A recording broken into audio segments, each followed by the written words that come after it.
Nifty 25,500ના પુટમાં best entry ક્યાં બની શકે?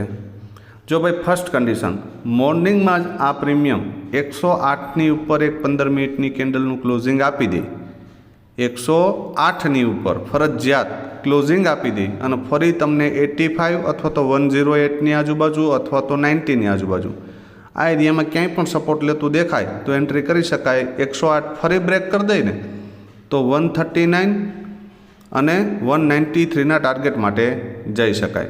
સેકન્ડ પોસિબિલિટી કે મોર્નિંગમાં જ માર્કેટ 67ની નીચે ઓપન થાય અને 67ની ઉપર એક 15 મિનિટની કેન્ડલનું ક્લોઝિંગ આપે અને ફરી એ તમને ડીપ લેવા મળે તો એન્ટ્રી કરી શકાય અને 108ના ટાર્ગેટ માટે જઈ શકાય. અને થર્ડ પોસિબિલિટી કે આ પ્રીમિયમ જો 27ને નીચે બ્રેક કરીને ફરી ઉપર નીકળે તો ફર્સ્ટ ટાર્ગેટ તમારો 67 અને બીજો 85.